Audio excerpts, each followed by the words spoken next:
A taxi driver has been stabbed to death in a brutal random killing outside the Fitzroy police station.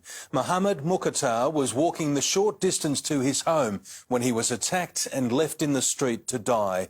His father stumbling across the crime scene when he went to search for his missing son.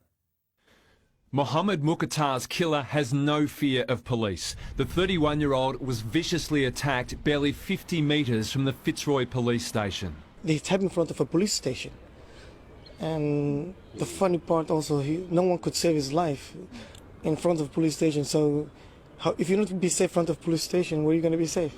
Around 11:30, Mohammed parked his father's taxi after finishing his shift. He was walking the short distance to the flat he shares with his parents when he was stabbed in the upper body and left to bleed to death. His father, Mukhtar, later retraced his son's steps.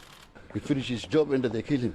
Police and paramedics were called but couldn't help Mohammed. His mobile phone and wallet were found next to his body. I think it's more likely random in the sense of an opportunist. He's seen him get out of the taxi at the end of his shift, probably working on the assumption he's got money. Mohammed's father found out about his son's death in the worst possible way. He'd been searching for him in his taxi when he came across the crime scene and police delivered the devastating news. Mohammed had been driving taxis for 13 years. He had an exemplary driving record since moving to Australia from Somalia as a refugee.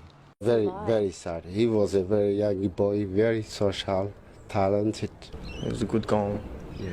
It's known that he spent part of his shift last night at the airport. He was on his own when he left the taxi.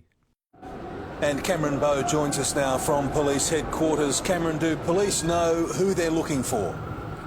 Well, Mitch, detectives are still working to identify the killer or killers. It's known Mohammed suffered multiple wounds and had no chance to defend himself. Now, police are also seeking to track down a man who was seen running away from the area around the time of the attack. It's believed he is Caucasian, about 183 centimetres tall, with a slim build and has fair shoulder-length hair. So, Mitch, anyone with any information is being urged to contact Crime Stoppers.